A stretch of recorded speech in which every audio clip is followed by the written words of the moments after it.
eu fico imaginando como surgiu a música, né? Como as pessoas, será, na época das cavernas ou um pouco mais adiante... Com a rítmica. É? Corporal, Então, mas por quê? Então, o que Acho levou... que numa comunicação é uma necessidade, né? Porque assim, o coração, se você tiver uma batida fora do tempo, você tem arritmia. É. Ou seja, o andamento preciso, que é o que acontece na música de uma forma geral, Sei. ele já faz parte da nossa natureza. Dentro da percepção, Pitágoras fez um estudo com o monocórdio, e ele divide acorde em diversas partes, e ele consegue fazer uma relação matemática e percebe também que há uma série de harmônicos, ou seja, uma série de notas que soa da mesma corda. E aqui você tem uma escala, na verdade. E a partir disso ele começa a desenvolver isso, não ao mesmo tempo, como acontece quando você toca uma nota, ou seja, todas essas notas estão soando juntas. Sim. Mas ele dispõe isso uma de cada vez, chegando às escalas que a gente conhece hoje. Claro que aqui há adaptações, mas a escala maior, a escala menor.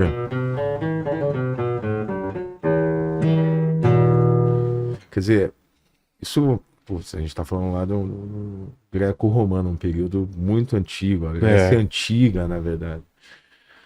E através disso, desses harmônicos e do desenvolvimento dessas escalas, os acordes que fazem parte de tudo isso começam a surgir, as pessoas começam a compor obras.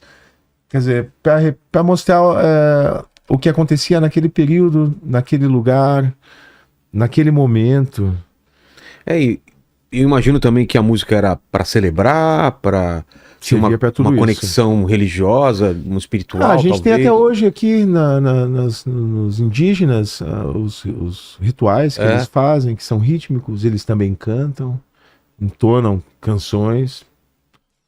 Então a questão da percepção tonal faz parte da humanidade, a questão da rítmica contínua faz parte da natureza do ser humano.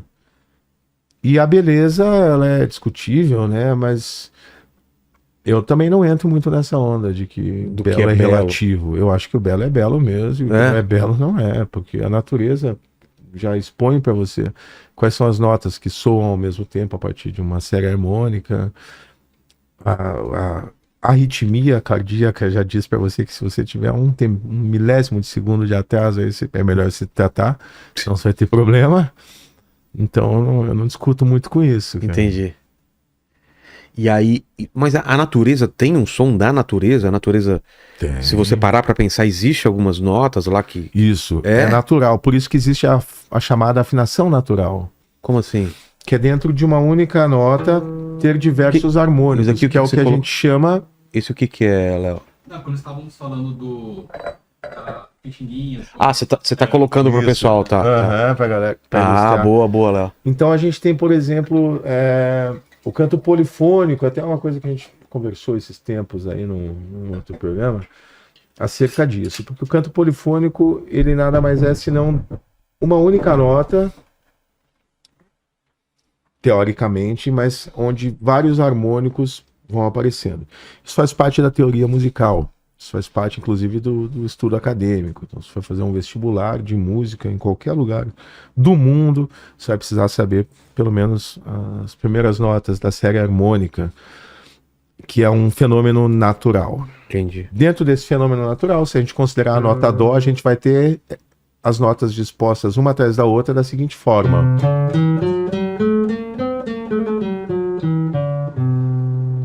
Essas são as notas. Com o passar do tempo, isso Pitágoras descobriu lá e fez anotações e tudo. Com o passar do tempo, a gente começou a chamar cada uma dessas notas de grau. Então, 1, 2, 3, 4, 5, 6, 7. E começa tudo de novo. Porque o 8 é o mesmo que o primeiro. Tá. A gente chegou àquela teoria das 7 notas, que é Dó, Ré, Mi, Fá, Sol, Lá, Si. Isso é universal. Universal.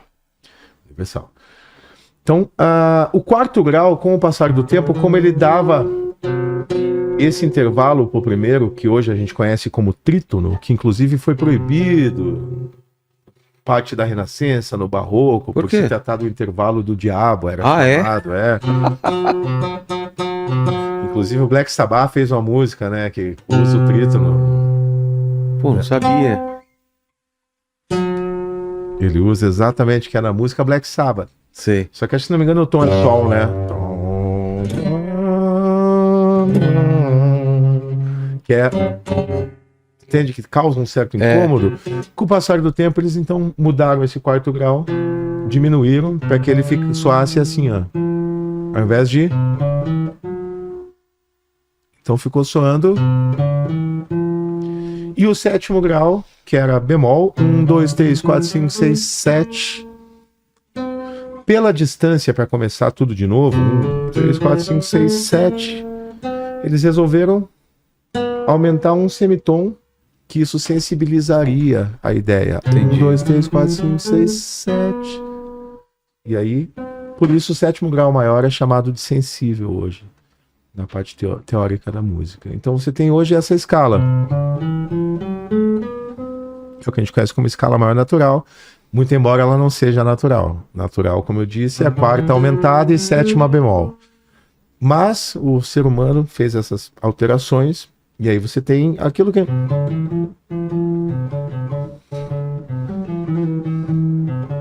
Do, ré, mi, fá, sol, lá, si.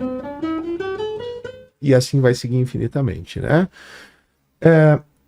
Quando isso aqui veio à tona, o ser humano começou a separar, a fazer pilhas de notas. Então, intercalando sempre com terças. Tônica, terça, a terça da terça e a terça da terça. E aí a gente começou a chegar num resultado que, como acordes, chegava no que a gente conhece hoje como campo harmônico.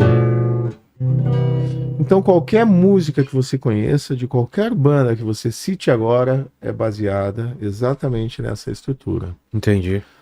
E a estrutura menor parte da maior, vem do 6º grau. Então, se eu pensar que Dó é 1, Dó, Ré, Mi, Fá, Sol, Lá. O 6º grau é Lá. Se eu partir de Lá...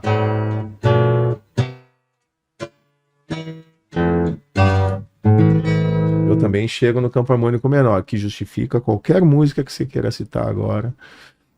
De qualquer banda, de qualquer período que você queira dizer. Mesmo? É baseado nisso. Exatamente nisso.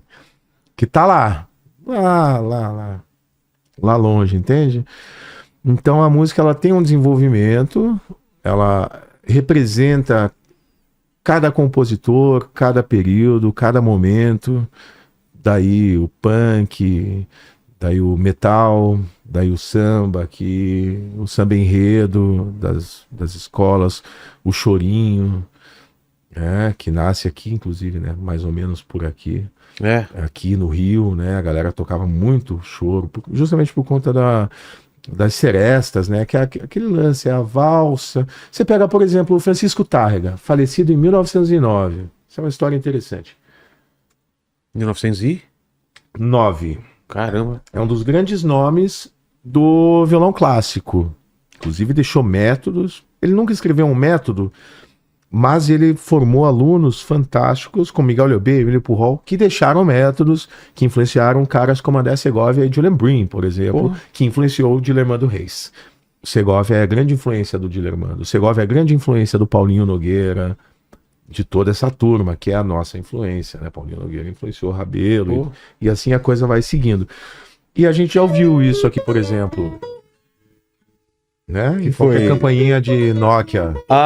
Lembrei exatamente do Nokia. Exatamente. Mas isso aqui, na verdade, é uma valsa de um cara que desenvolveu esse instrumento da forma que a gente conhece hoje, junto com Antônio Torres, porque o violão era a guitarra clássica. Entendi.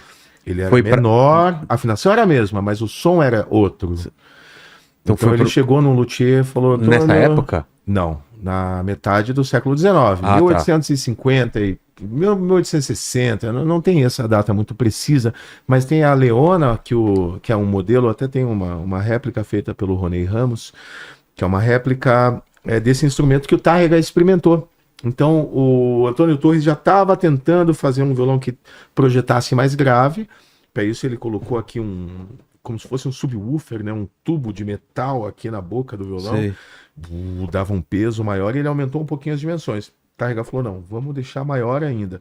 E essas dimensões aqui que a gente usa, que o Toquinho usa, com o Paco de Lucia, que toda a turma usa, na verdade, vem dali. É mesmo? É, da junção entre Francisco Tárrega e Antônio Torres. E ele formou, assim, uma série de grandes violonistas, deixou uma série de obras fantásticas, como herança para a humanidade. Dentre elas, a Gran Vals, que é a grande valsa em Lá maior, da onde um diretor executivo da Nokia teve a brilhante ideia de pegar um fragmento e tornar hoje o que é a música mais conhecida do violão, na verdade. A grande valsa em Lá maior. Eu vou tocar um pedacinho dela para você conhecer ela completa.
Incrível, cara.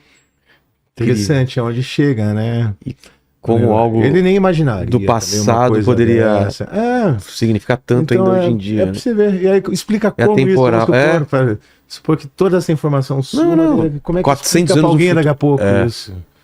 Entende? Por isso eu acho que essas explicações também acerca de tudo vai de cada um. Você vai estudar um pouquinho, saber como as coisas aconteceram, quais foram os ritmos que precederam aqueles que a gente conhece hoje. E cada região tem a sua forma também de expressar tudo isso, né?